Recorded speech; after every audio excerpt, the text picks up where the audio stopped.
Is the next pope the false prophet? The world just watched something historic. A new pope has been chosen. But beneath all the white smoke and ceremony, there's a question that many believers are quietly asking. Is this next pope the false prophet from the book of Revelation? Some call it extreme, others call it speculation. But prophecy isn't about guessing, it's about watching. Jesus warned us to stay alert, and Revelation gives us specific signs. And by the end of this video, those signs will become impossible to ignore. Could one of those signs already be unfolding in plain sight, right now?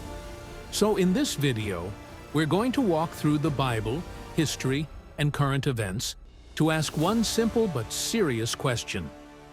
What secret connection does this new pope have to an ancient prophecy hidden in the book of Daniel? The world just changed, and most people don't even realize it yet. Recently, white smoke rose from the Sistine Chapel, and with it, a name that millions had never heard before: Habemus Papam. We have a pope. But this wasn't just another leader in a long line of holy men. This was something different, something historic. And when something historic aligns with prophecy, we are no longer in the realm of coincidence. Something never seen before in 2,000 years of church history. And what happens next hasn't been seen in prophecy since the Apostle John wrote Revelation.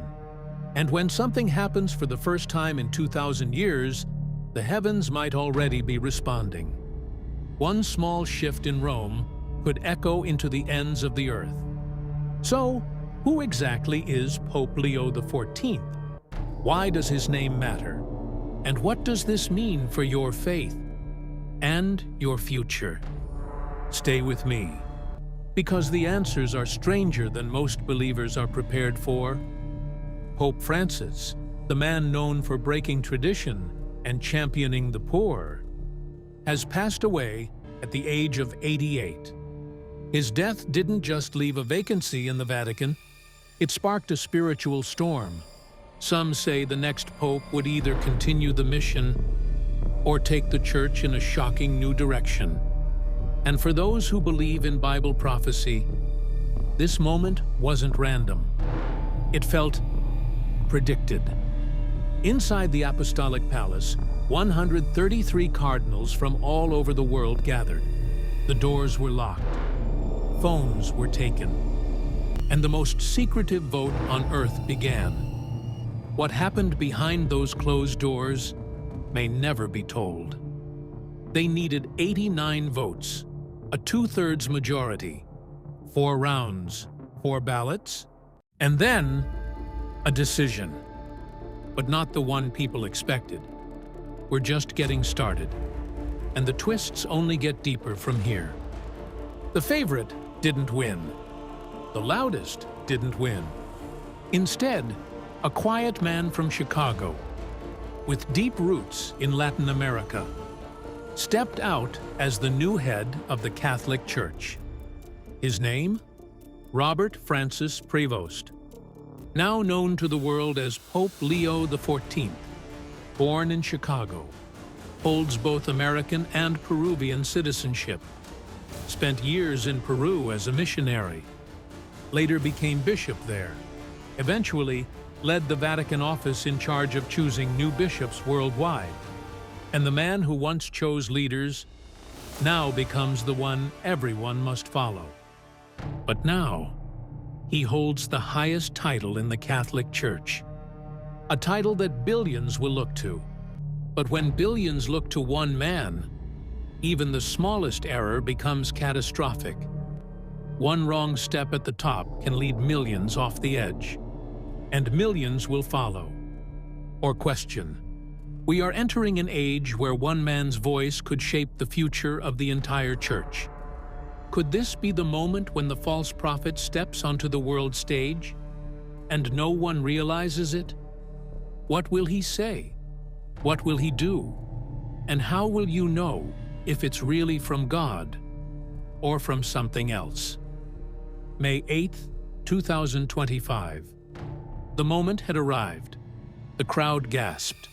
Thousands watched. He stepped out, waved, and with quiet authority said only this: "Peace be with you." Then he honored Pope Francis.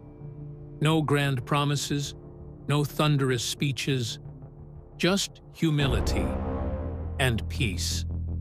But peace is never that simple, because behind every peaceful leader, there's a world watching, with questions, and some of those questions may never get answered. Until now, because we're going to uncover what others won't say out loud. This wasn't the pick the world saw coming. Italian cardinals, African contenders, and seasoned theologians were the frontrunners.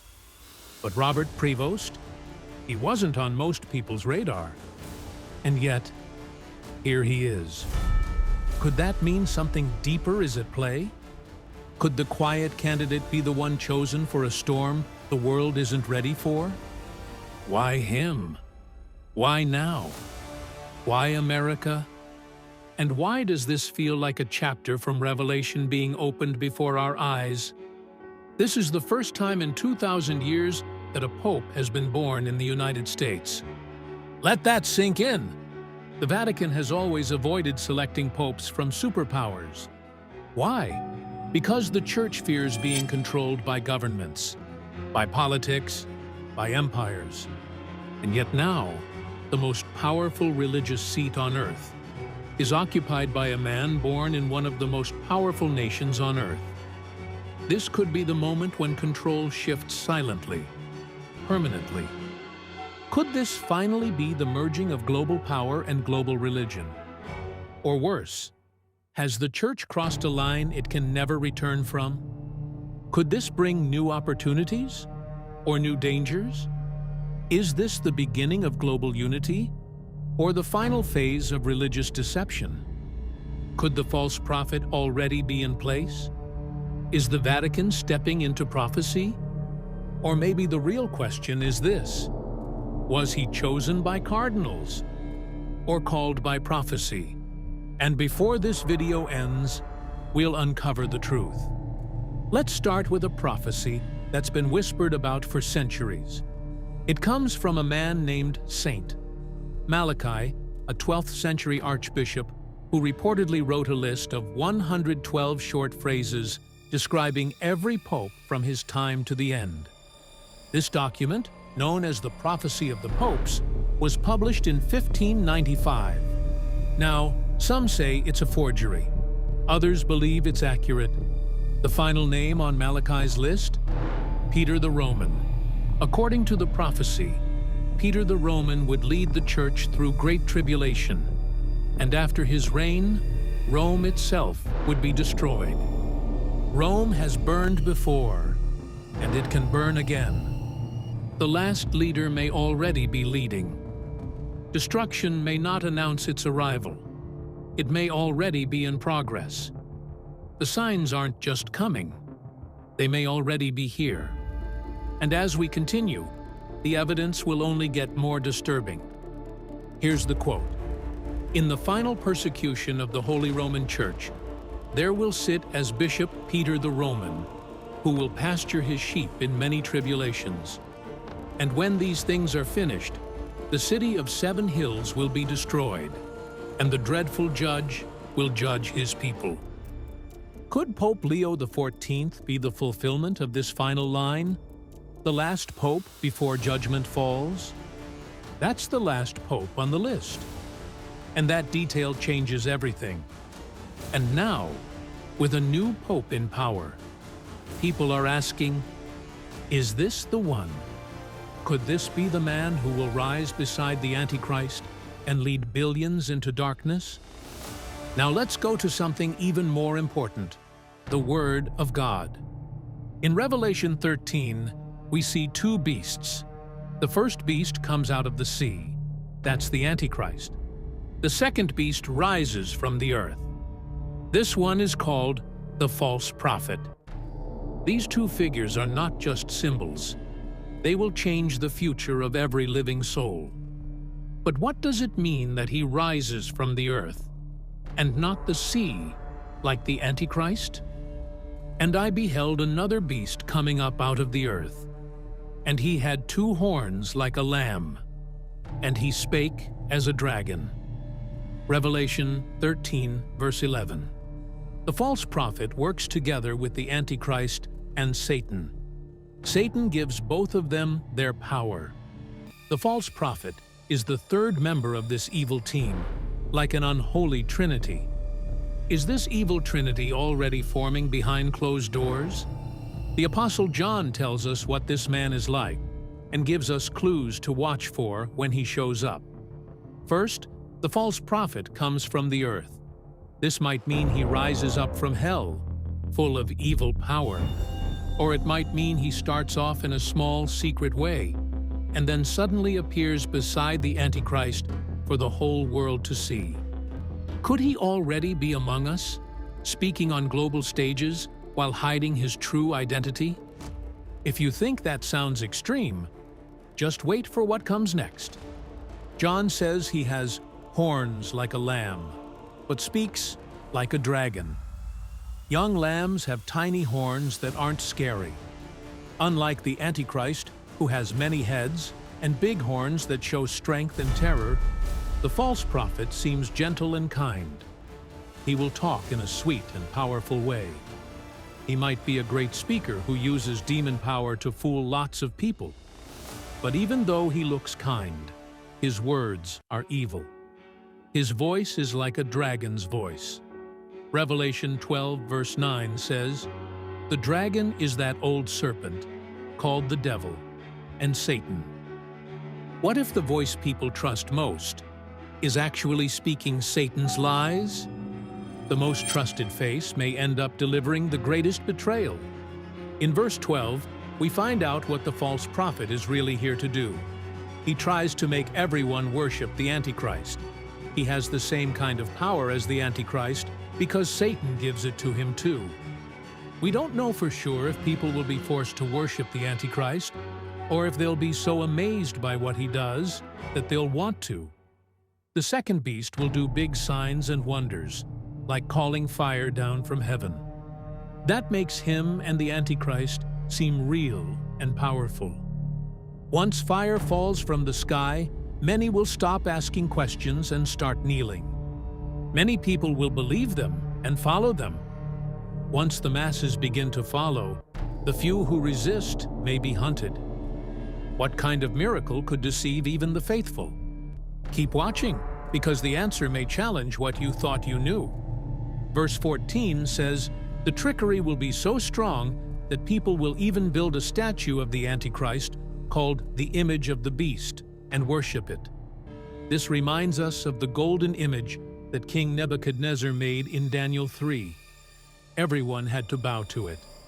But Revelation 14, verses 9 to 11, shows us what happens to people who worship this image. Their punishment will be terrible. People who live through all the troubles during the tribulation will have to make a hard choice.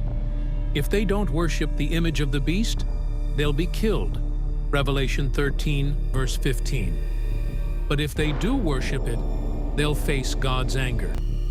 This image will be very strange because it will be able to speak. We don't know what it will be. Maybe it will be a statue, a hologram, a robot. But whatever it is, it will be able to speak the message of the Antichrist and the false prophet. It will also order that anyone who refuses to worship be killed. In today's world full of new technology, this doesn't seem too hard to imagine. No matter who the false prophet turns out to be, he will lead the world into a huge lie. It will be the last and biggest turning away from God. Everyone on earth will be swept up in it. Could the next religious revival actually be a satanic deception? If so, then millions will follow a lie, thinking they're following the truth. That question unlocks a disturbing prophecy you must hear. The fake preachers and false teachers we see right now are just the beginning. They're preparing the way for the Antichrist and the false prophet. We must not be fooled by them. These liars are everywhere. They are pushing the world towards Satan's final kingdom. That's why we must boldly tell people about the saving gospel of Jesus Christ. We need to rescue as many souls as we can before it's too late. In Revelation 17, we meet another symbol. The woman which thou sawest is that great city, which reigneth over the kings of the earth. Revelation 17, verse 18. This city is known as Mystery Babylon. And in verse 9 we read, "The 7 heads are 7 mountains, on which the woman sitteth."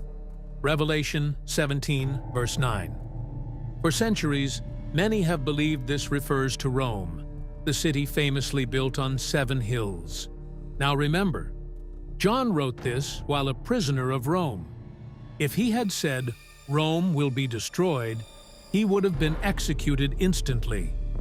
So instead, he used symbolic language. Babylon, 7 hills, the harlot.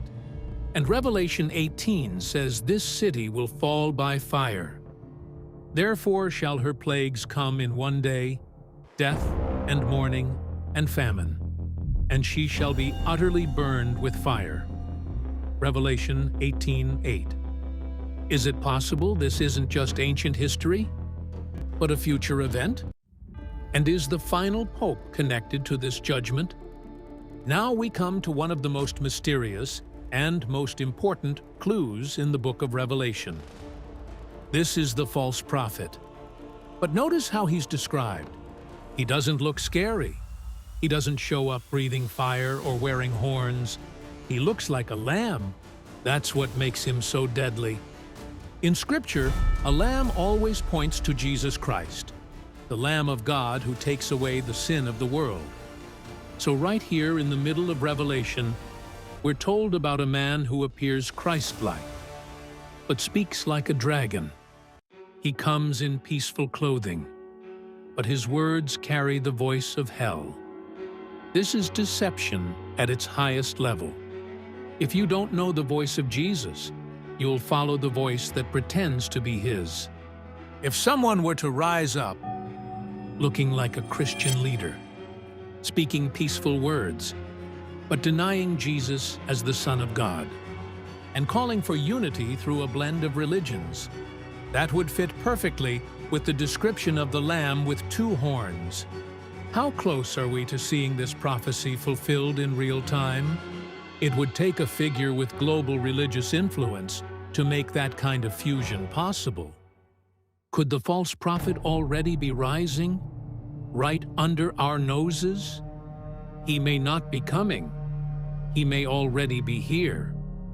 This is where it gets unsettling.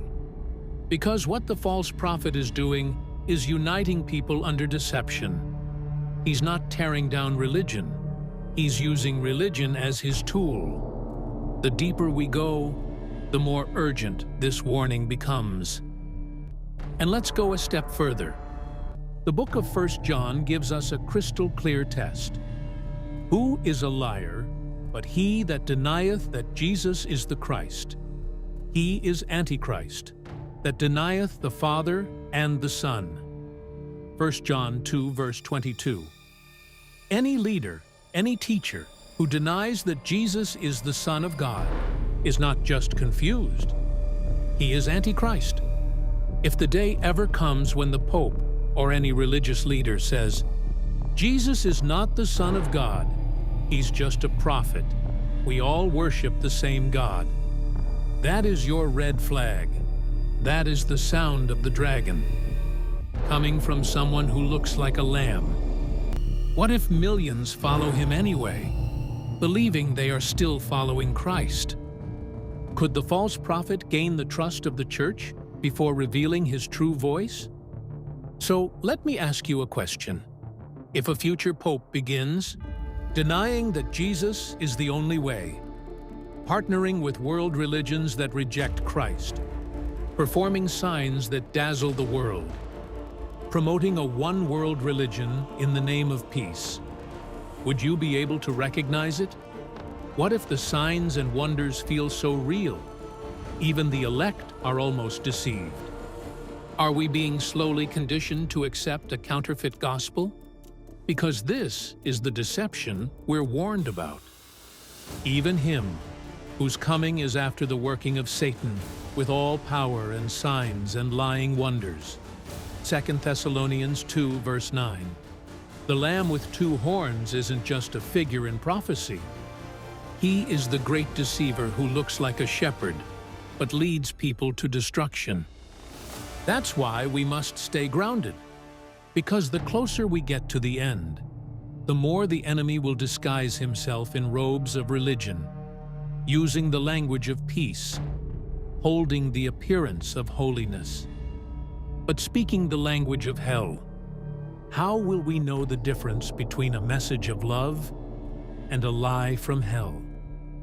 So, if a new pope begins to echo the voice of another, if he begins to speak with the voice of the dragon, that's not the voice of Jesus. That's the Lamb with two horns. But when will the final mask fall off, and the world realize who he truly is? And when that moment comes, will you be able to choose the right voice? And that's the one prophecy says we must never follow. A false prophet is someone who says things that are not true while pretending to speak for God. In the Bible, false prophets also spoke for fake gods. They acted like real prophets, but they were not. They were trying to trick people. What comes next will show you exactly how they still operate today. The Bible warns us that false prophets lead people away from the truth. In the Old Testament, the exact words false prophet don't show up, but the Bible talks about them a lot. The deeper we go, the more clear the pattern becomes. In the book of Jeremiah, God shows us what false prophets are like. Then the Lord said to me, "The prophets are prophesying lies in my name. I have not sent them, or appointed them, or spoken to them. They are prophesying to you false visions, divinations, idolatries, and the delusions of their own minds." Jeremiah 14, verse 14. The main difference between someone like Jeremiah, a real prophet of God, and a false prophet was where their messages came from. False prophets didn't speak God's words. They just made things up from their own minds. This is what the Lord Almighty says: "Do not listen to what the prophets are prophesying to you. They fill you with false hopes. They speak visions from their own minds, not from the mouth of the Lord." Jeremiah 23, Ezekiel 13. God says he has nothing to do with them. "I did not send these prophets, yet they have run with their message. I did not speak to them, yet they have prophesied." Jeremiah 23. Another big difference between real and false prophets in the Bible is why they did what they did. Real prophets obeyed God first, but false prophets cared more about helping themselves and making people like them. 1 Kings 22. Jeremiah told the people the hard truth, that trouble was coming to Jerusalem. Jeremiah 4. But the false prophets said everything was fine. Jeremiah 6:14, 8:11. The people of Judah didn't want to hear the truth. They liked the fake messages better. "Don't tell us what is right.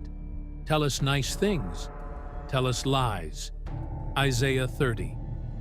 A lot of times, false prophets got paid to say what people wanted to hear. They used their words to make money. Her leaders judge for a bribe, her priests teach for a price, and her prophets tell fortunes for money. Yet they look for the Lord's support and say, "Is not the Lord among us? No disaster will come upon us." Micah 3, verse 11. Israel often had trouble telling the difference between a real prophet and a fake one. God gave a serious warning in the Old Testament for anyone who claimed to be a prophet but wasn't.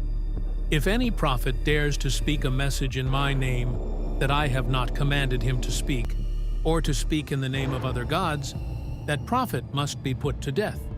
Deuteronomy 18:20.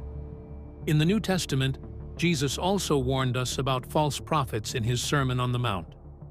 Watch out for false prophets. They come to you in sheep's clothing, but inwardly they are ferocious wolves. By their fruit you will recognize them. Do people pick grapes from thorn bushes, or figs from thistles?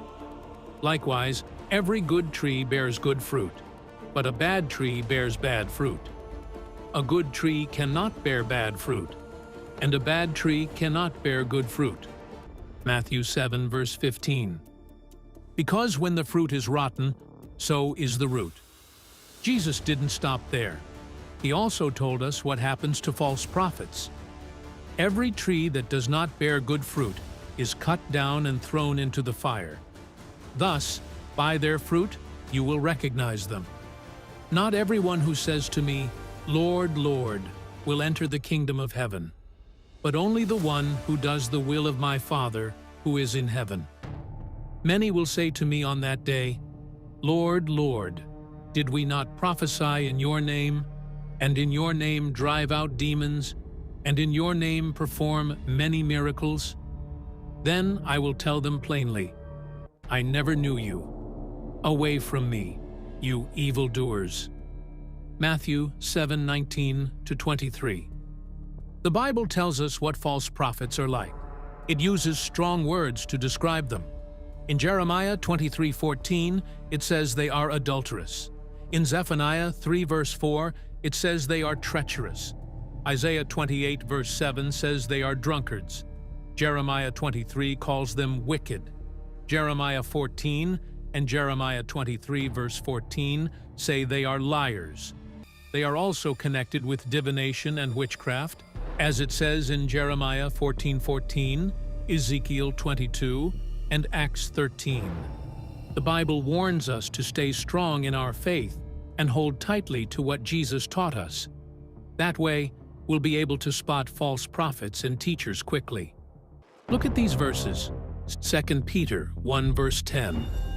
Therefore, my brothers and sisters, make every effort to confirm your calling and election. For if you do these things, you will never stumble. Is your faith strong enough to recognize a lie wrapped in Scripture?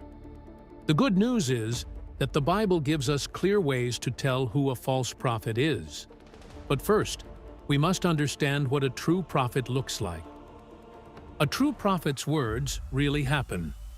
Deuteronomy 18 verse 21-22 says, "And if thou say in thine heart, How shall we know the word which the Lord hath not spoken? When a prophet speaketh in the name of the Lord, if the thing follow not, nor come to pass, that is the thing which the Lord hath not spoken."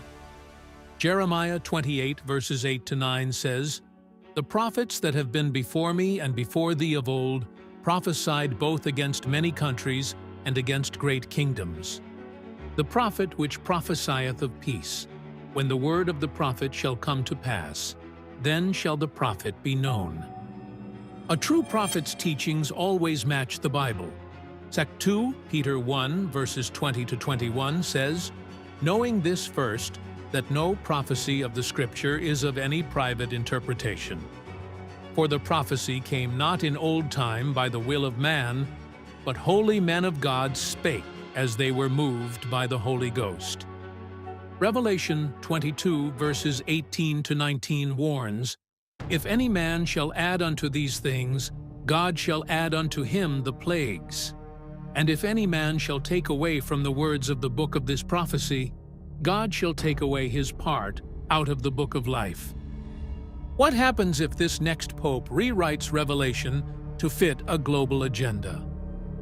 A true prophet's words lead people to live right and grow in the Spirit.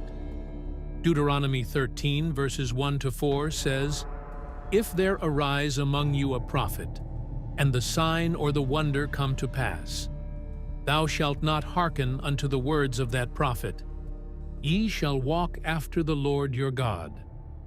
Will this new pope point people to the cross, or distract them with signs and wonders? One path leads to salvation, the other leads to strong delusion. Jeremiah 23 verses 13-14 says, And I have seen folly in the prophets of Samaria. They prophesied in Baal. They commit adultery and walk in lies.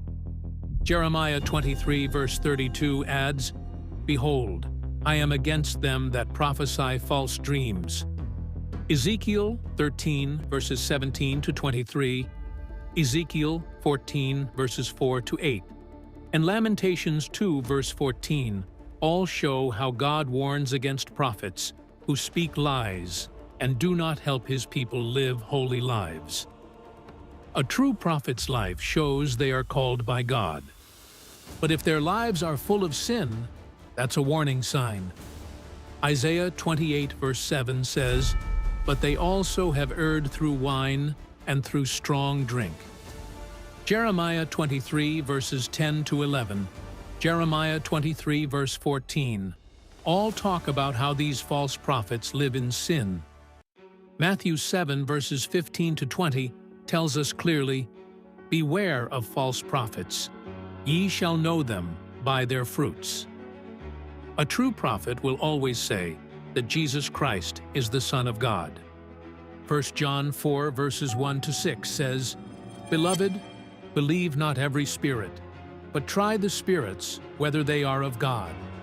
Every spirit that confesseth that Jesus Christ is come in the flesh is of God.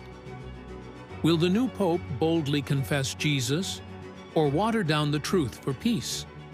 So let's ask the question, could the next pope, this new American leader, be the false prophet? We don't know. But here's what to watch for.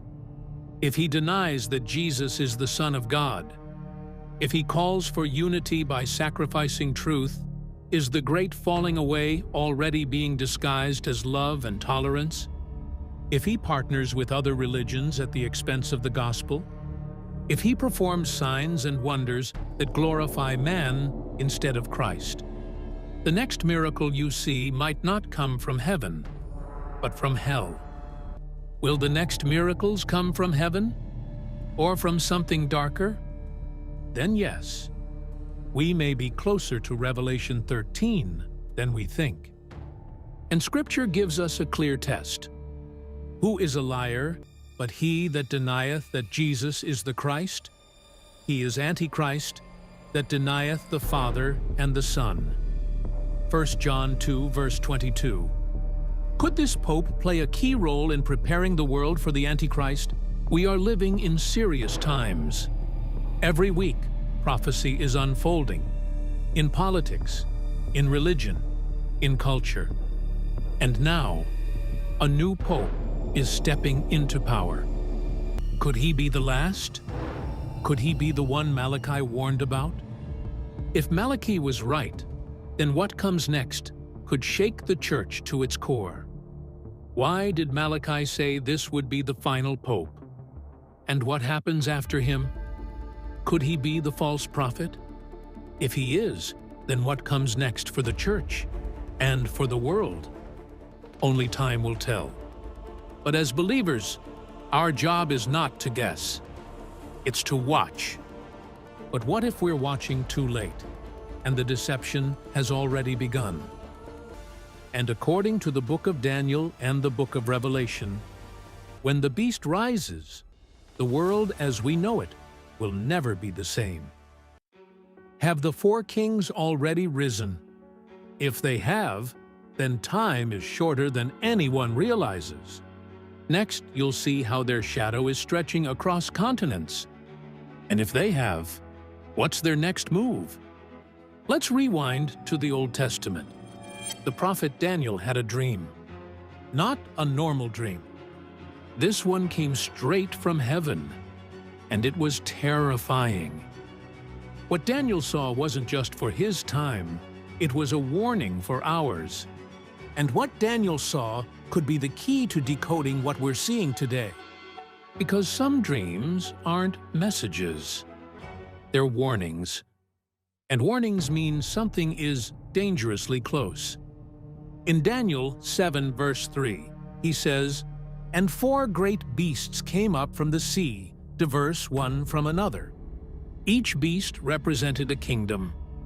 If these beasts are rising again, we're not looking at prophecy. We're watching history repeat itself. And you're about to find out how close we are to the final one rising. This final beast could already be awakening, and few are noticing. Have 3 of those kingdoms already risen quietly before our eyes? If you're not watching closely, you'll miss the signs and lose your chance to respond. But the last one, the 4th, it would be like nothing the world had ever seen. Because it doesn't conquer with war. It conquers with deception. Coming up, we'll reveal the hidden face of that deception. What separates this beast from all the others in history? Daniel 7 verse 7 says, "It was dreadful and terrible, and strong exceedingly, and it had 10 horns." That's not a future horror. That's a current warning. What's rising now may already match that description more than we realize. Could this be the foundation of a global empire forming right now? This beast is the one that leads to the Antichrist. And when the Antichrist rises, the countdown hits 0. What political system or global agenda is paving the way for his throne? What if this prophecy is unfolding live, and no one is connecting the dots? What you see next will make fiction look like a documentary. Let's look at what Daniel saw. The first beast was like a lion with eagle's wings. The second was like a bear. The third was a leopard with 4 wings. The fourth was too monstrous to describe. It had iron teeth, 10 horns, and crushed everything in its path. And whatever it doesn't crush, it will control. And what it controls, it never lets go. What modern powers reflect these beastly traits today? Daniel 7 verse 17 tells us plainly, "These great beasts are 4 kings, which shall arise out of the earth." 4 kings, 4 empires, and then the final beast. What comes after the 4th king will bring prophecy to its climax. And after that, only judgment.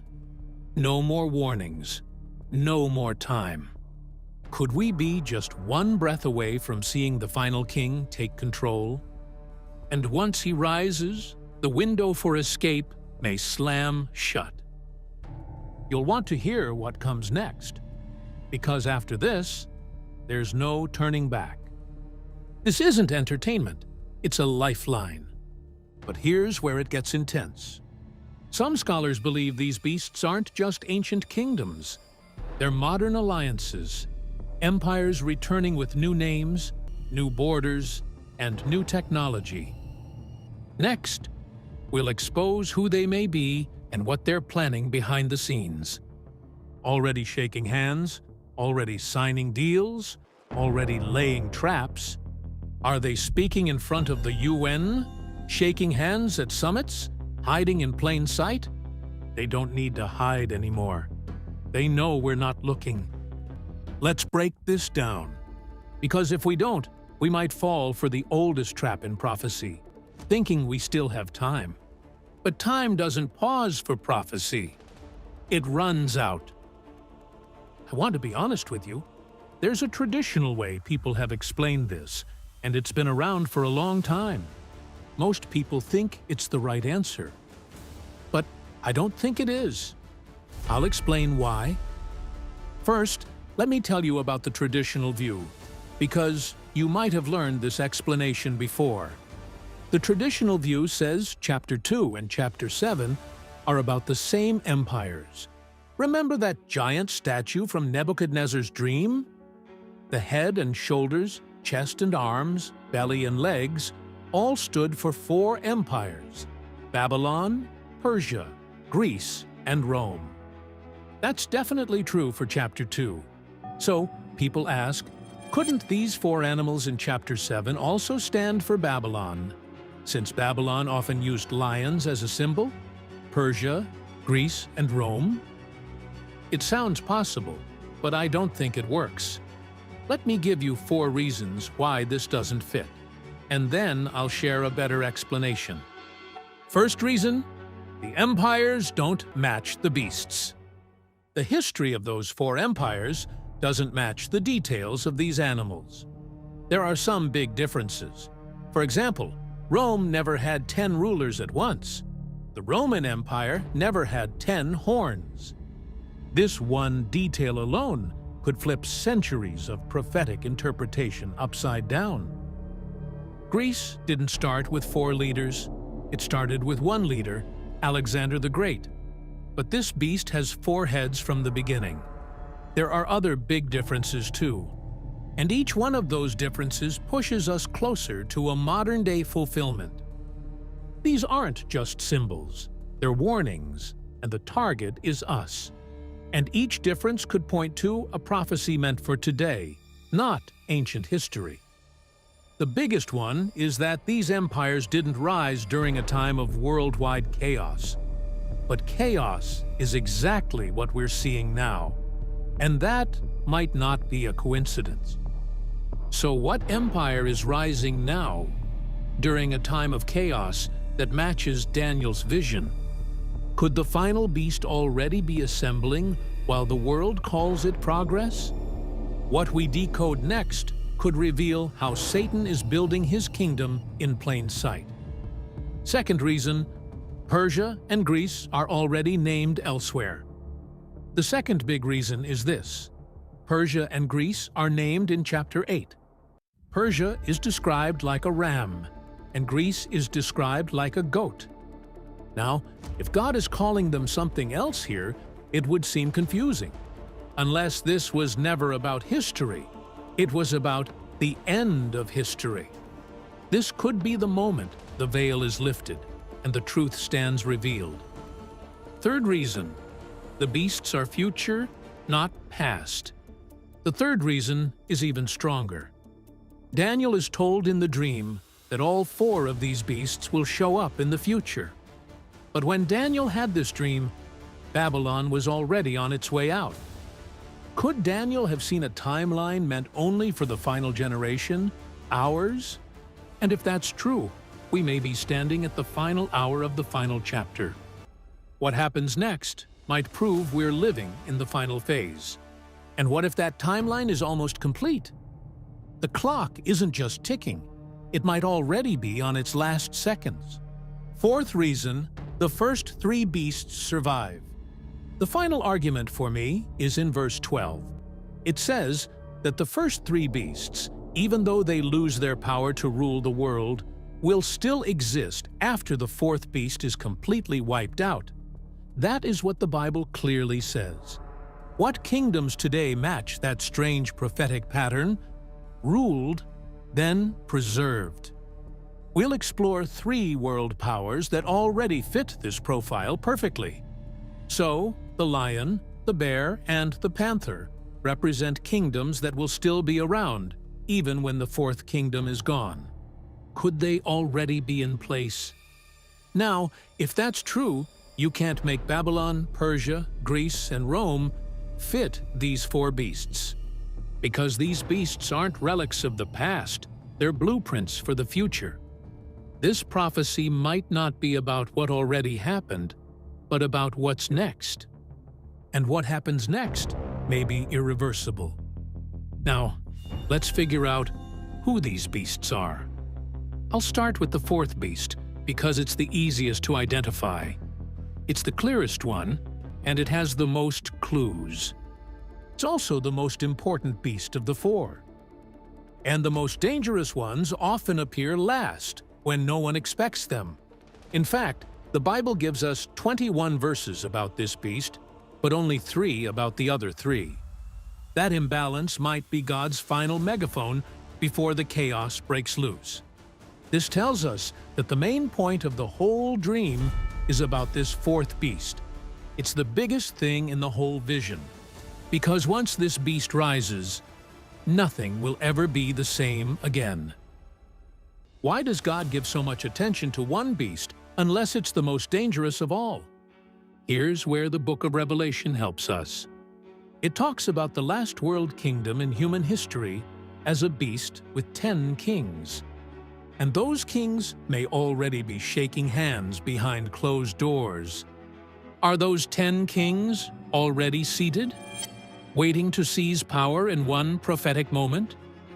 Up next, we'll trace modern coalitions that might be fulfilling this 10-king prophecy.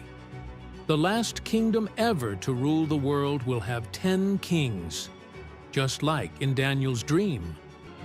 Could those 10 kings already be aligning behind the scenes for global control? If this alliance forms, it could trigger the final countdown to global tyranny. Does that sound familiar? Revelation also says something surprising. This last beast will take parts of the first 3 beasts. It will have a lion's mouth, a leopard's body, and a bear's feet. A Frankenstein empire stitched together from the world's darkest regimes. This means the last kingdom will have some of the same traits as the first 3 beasts. Revelation also tells us that out of those 10 horns, one will become the strongest. The moment one rises above the others, history will be rewritten in real time, and he won't wait long to strike. This horn will grow into the last world dictator. You're about to see how one man could take the whole world captive. Is the Antichrist already rising through the ranks while the world watches distracted? Could his power come through peace, but lead to destruction? And if peace is the weapon, who will see the war coming? Revelation even gives this dictator a name: Antichrist. Now, the word anti doesn't just mean against, it also means instead of. So, the Antichrist is someone who sets himself up as instead of Christ, the last world leader. This is not just an enemy, it's a counterfeit savior. And the world may not resist him, they may welcome him. If the world applauds him, who will oppose him? Could the most dangerous figure in history arrive with the world's applause? Could millions be deceived by someone who claims to offer peace, justice, and salvation? Especially if he offers solutions that feel like miracles. Miracles can be signs, or they can be traps. And when the miracles begin, will you be able to tell what's real? The Bible tells us that one day there will be a dictator who controls the entire world. This is the final part of world history. We are closer to the last chapter than anyone dares to admit. And that history could be entering its last chapter now. Time is no longer on our side, and we may already be turning the final page. This leader will rise to power through cruel and violent methods, crushing anyone who stands in the way. Resistance will come at a terrible cost.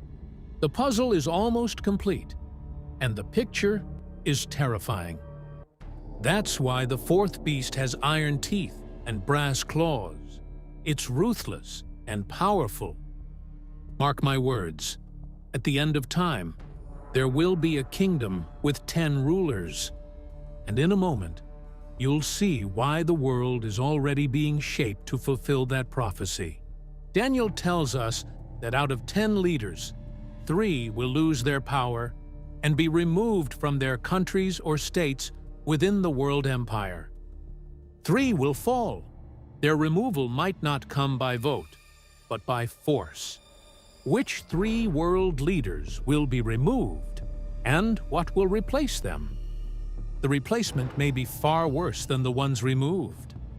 Watch closely, because what replaces them will set the world on fire. Then one small leader, called the Little Horn, will rise up. This next moment will show why this little figure is the biggest threat to humanity. And his rise will look harmless until it's too late. He will look like the answer until he becomes the end.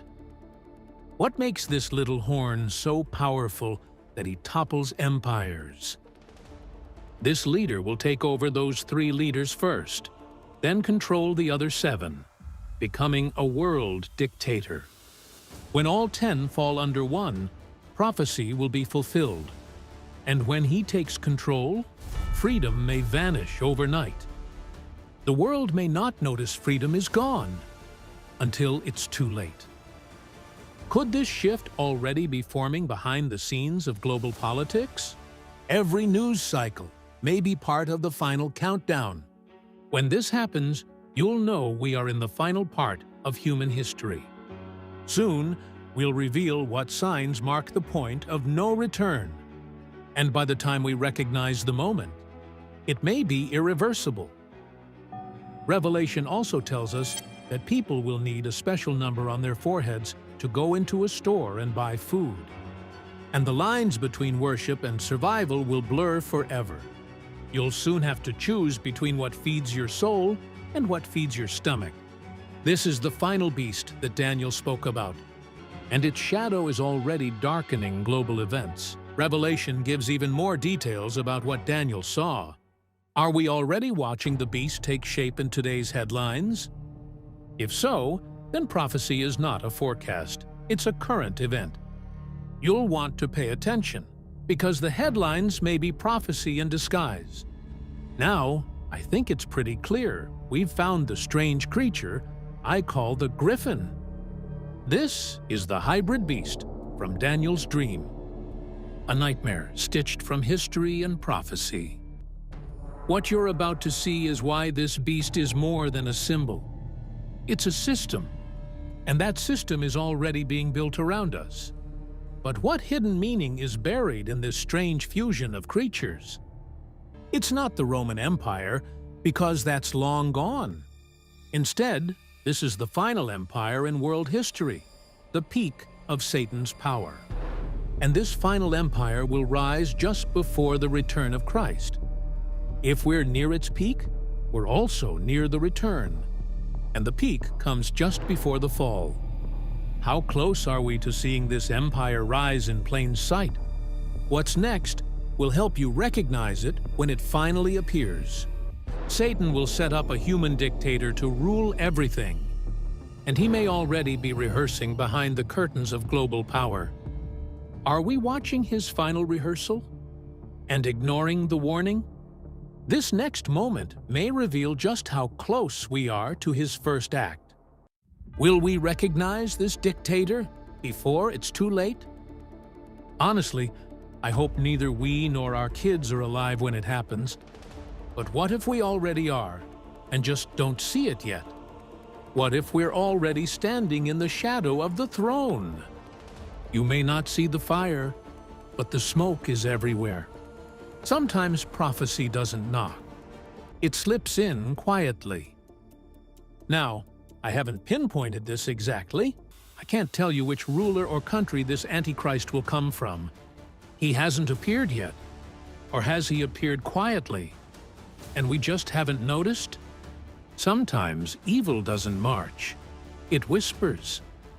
We're about to see how silence can hide the most dangerous threat. The most dangerous leaders are the ones that charm before they crush. But people often like to guess, pointing to world leaders and saying, "This is him." The Apostle John even said, "There are many antichrists already in the world, but the big one hasn't come yet." So, what will make the final Antichrist different from all the rest? You'll know it's him, not because he's loud, but because the world obeys.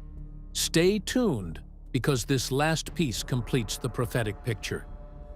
There are plenty of people who want to act like Christ, who want to be saviors to their people. Now, what about the other three beasts? These are three world powers that will rise before the final empire. And one of them may already be growling behind the curtain of global politics. We are not waiting for the roar. The ground is already shaking. And their roar may already be echoing across nations. What nations are already shifting into position right now? Let's follow the movement of these modern beasts step by step. They'll lose their strength, but still exist as nations when the last one appears. And they'll survive even after it's gone. We may see their fall, but not understand its meaning until it's too late.